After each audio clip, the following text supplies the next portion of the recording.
भारी बरसात से भंगेड़ी गांव में गिरा 2 मंजिला मकान, 6 बाइक क्षतिग्रस्त। 3 परिवार के लोगों को मिले घर खाली करने के आदेश। किराए पर करेंगे गुजर बसर। पिछले कई दिनों से लगातार रुक रुक कर हो रही भारी बारिश के चलते जहां आमजन का जीवन यापन प्रभावित रहा है, वहीं लोगों को कठिनाइयों का भी सामना करना पड़ा। प्रदेश व देश में जगह जगह अलग अलग घटनाएं सामने आई। वहीं खानपुर विधानसभा क्षेत्र के भंगेड़ी महावतपुर गाँव में बड़ा हादसा होने से बाल बाल बच गया। 2 मंजिला मकान की छत गिरने से 6 बाइक पूरी तरह क्षतिग्रस्त हो गई हैं, जिसमें कोई जनहानि नहीं हुई है और एक बड़ा हादसा होने से टल गया। तो वहीं दूसरी ओर मकान की नींव के पास बरसात के पानी ने कटाव करते हुए गहरा गड्ढा बना दिया, जिससे अब तक उक्त मकान के अलावा 2 और मकान गहरी खाई में गिरने की जद में हैं। मकान की गिरने की संभावना को देखते हुए आज प्रधान नरेंद्र कुमार ने लेखपाल नूतन रावत के साथ उक्त गिरे हुए मकान की छत व खाई के निकट वाले मकानों का निरीक्षण किया और उक्त मकानों में रह रहे परिवार वालों को घर खाली करने के निर्देश दिए। साथ ही पीड़ितों को लेखपाल ने आश्वासन दिए कि प्रशासन की ओर से उनकी मदद की जाएगी। प्रधान नरेंद्र कुमार ने भी प्रशासन की ओर से हर संभव मदद का आश्वासन दिलाया, लेकिन पीड़ित परिवार के लोगों ने उनकी पोल ही खोलकर रख दी। पीड़िता चंपा ने बताया उसने मजदूरी कर लोन पर मकान बनाया हुआ है, लेकिन यहाँ कॉलोनी विकसित करने को लेकर सफेद पोश नेताओं ने मिट्टी का कटान कराया और यही वजह रही कि आज ऐसे हालात पैदा हुए। उन्होंने कहा वह किराए पर रहकर अपने परिवार का गुजारा करने को विवश है। ऐसे में प्रशासन की ओर से भी उनकी कोई मदद नहीं की गई और पीड़ित परिवार किराए के मकान में रहने को विवश है, जो डीएम हरिद्वार के आदेशों का खुला उल्लंघन है। ऐसे में अंदाजा लगाया जा सकता है कि इस आपदा जैसी स्थिति में भी पीड़ितों को जरूरत की सामग्री के लिए परेशानी उठानी पड़ रही है। वहीं जॉइंट मजिस्ट्रेट अभिनव शाह ने बताया कि कटान होने के कारण उक्त मकानों को खाली करने का निर्देश दिया गया है। जो भी आपदा कर तहत मदद होगी उसकी मदद की जाएगी। कटाव से सारे धरती खिसक रही है इधर से, और सारा ना सड़क का कोई सपोर्ट है, ना कुछ भी किसी भी तरफ से कोई सपोर्ट नहीं मिल रहा है। और इधर से भी घर गिर गया, उधर से परेशान हो गए। 3 दिन से परेशान हो रहे हैं, कहीं से कुछ सुनवाई नहीं हो रही। घर खाली करना पड़ा, कल खाली किया। अच्छा, प्रधान साहब ने बताया हो या कोई अधिकारी यहाँ जांच करने के लिए आए हो? कौन आए थे? प्रधान साहब तो आए थे, गांव के तो आए थे। प्रधान आए थे, वही 2-3 दिन से वही देख ताक के चले जा रहे। बस वही कह रहे कि हम आगे कर रहे। अभी तक तो कुछ हुआ नहीं है। प्रशासन की वजह से तो अभी कोई नहीं आया, उधर से कोई नहीं आया। अभी सदस्य हैं, कितने जनों का नाम लिख दो। लिखित में कोई भी लेटर गया नहीं है। नहीं लिख के, नाम लिख के लेके गए बस, वो कि कितने सदस्य इस घर में रहते हैं। हमने कहा जी इतने सदस्य रहते हैं, वो लिख के प्रधान जी ले गए। उसके बाद से कोई सुनवाई नहीं है, कोई सुनवाई नहीं, कोई मदद नहीं, कोई कुछ नहीं है। हम 3 दिन से कोई व्यवस्था नहीं है। अभी तो हमने टेम्पररी लिया है मकान, किसी का किराए पर ही लिया है। किराए पर लिया है मकान, किसने दिलाया? 4,500 रुपये। और कौन सी जगह है आपकी? ये भंगेड़ी है, भंगेड़ी महावतपुर। यहाँ जो सबसे बड़ी समस्या है वो पानी निकासी की ही सबसे बड़ी समस्या थी। जो ये बरसात की वजह से भूमि कटाव होने से यहाँ के मकानों को खतरा हुआ। खतरा इतना था कि हम लोगों ने खुद ही पहल करी कि इनका सामान यहाँ से खाली किया जाए। खाली कर इनको अलग जगह शिफ्ट कराया गया। कल रात्रि हमने सारा सामान खाली करा है। यहाँ पर रोड की भी व्यवस्था नहीं है कि जो है एक आराम से सामान ले जाया जा सके। तो अभी तक कल तक तो ये आधा गड्ढा था और आधे गड्ढे की वजह से जो है थोड़ा खतरा कम हुआ था। आज ये गड्ढा डबल हो चुका है, तो खतरा आसपास के और मकानों पर भी है, जिसके लिए यहाँ के हमारे भाई लोग कंटिन्यू प्रयासरत हैं कि ये किसी तरह पानी रोका जाए और इस गड्ढे को पानी का इतना भी पानी आ रहा है, आसपास के क्षेत्र का ही पानी जो बरसात होती है उसका पानी है, जो कि कुछ खेत ऊंचाई पर हैं, उनका ये इधर बहाव है और लगातार पानी बरसने के कारण ऐसी कंडीशन पैदा हुई है।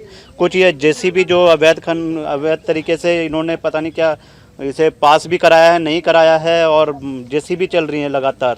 ये जेसीबी जो प्लॉटिंग करी है, कुछ ठेकेदार लोग हैं यहाँ पर, उन्होंने प्लॉटिंग, एक समीम जी हैं और यहीं के कुछ लोकल लोग हैं, उसमें प्रॉपर्टी डीलर हैं यहाँ के। नाम तो इश्तियाक जी एक हैं और एक फुरकान जी भी इनमें इंक्लूड दिखाई दे रहे हैं उसमें।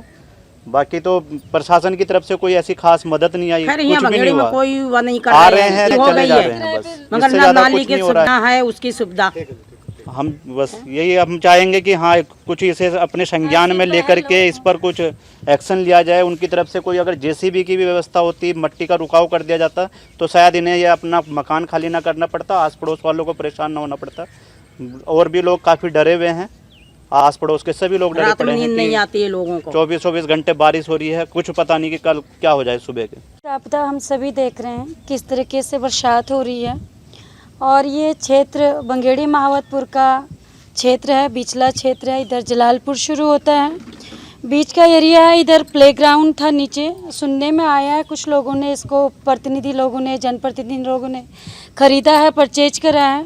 साथ ही इसके डेवलपमेंट के लिए इन्होंने बड़े बड़े व्हीकल यहाँ चलाए हैं, जिससे निरंतर धुआंधार व्हीकल चलने से ये एरिया और भी हिलता डुलता या डैमेजेस प्रक्रिया में आया है। जैसे ही यहाँ बारिश हुई है पूरा ही ये लैंडस्लाइड ऐसा लग रहा है जैसे पहाड़ खिसक रहे हों। ये थोड़ा ऊंचाई पे था और पूरा इस तरीके से खिसका ये कि निरंतर खिसक ही रहा है। नीचे बलवी मिट्टी है।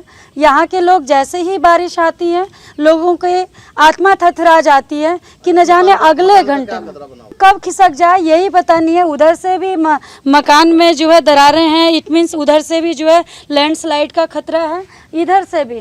और लगता है कि ये पूरा जो उधर का मकान दिखाई दे रहा है या उधर का मकान दिखाई दे रहा है, यदि इस तरीके से कंटिन्यू बारिश बनी रही तो इन मकानों को भी खतरा है। और यहाँ के लोग, ये भाई साहब हैं, ये रात से सो नहीं रहे हैं। ये लोग हैं, ये कल से परेशान हैं। कैसे कैसे इन्होंने सामान इकट्ठे करे हैं, छोटी छोटी नौकरियाँ करके लोन पे लेकर के मकान खड़े करे हैं। और आज ऐसी स्थिति है कि ये अपने आप बैठ करके रो रहे हैं यहाँ। मैं पर्टिकुलर तो ये नहीं जानती कि किसने लिया है। मेरे को सुनने में आया कि हमारे बत्रा जी ने, यहाँ के और कौन थे जी, किसका नाम, हाँ सलीम जी, हाँ इधर ये एरिया लिया है। ये मेरे को पता है कि इधर ये लोग का जो व्हीकल चल रहे थे कंटिन्यूटी में 7-8 जो है ट्रक चलना, जेसीपी चलना, उस जेसीपी से, क्योंकि जहाँ पर भी हम लैंड के साथ छेड़छाड़ करते हैं तो इफेक्ट तो पड़ता ही है, नेचुरली है। लेकिन नहीं जी, किसी तरीके की कोई मदद नहीं है।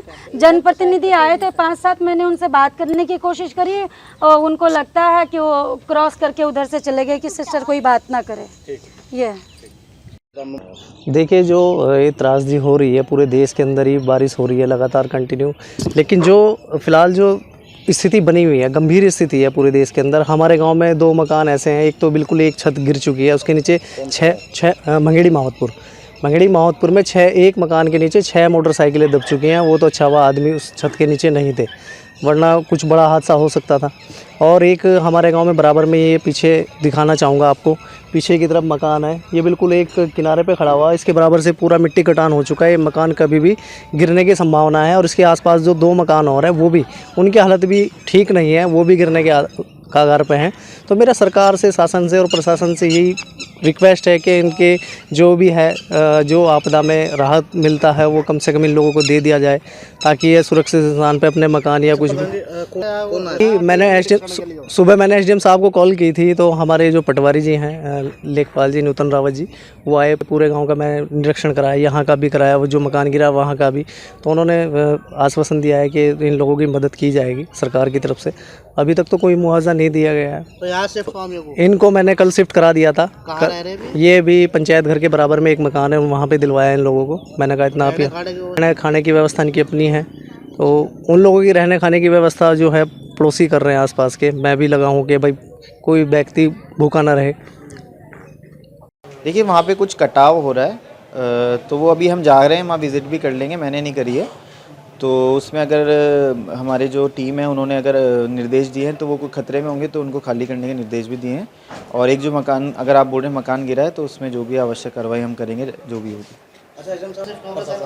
जो भी उनको आपदा में सहयोग हम करेंगे, इमीडिएटली करेंगे। अभी हम चेक करवा लेते हैं, वो हमारे जो भी कागजी कार्रवाई इमीडिएटली करके आज या कल में हम उनको जो भी डिस्ट्रीब्यूट करना होगा, डिस्बर्समेंट, वो कर देंगे।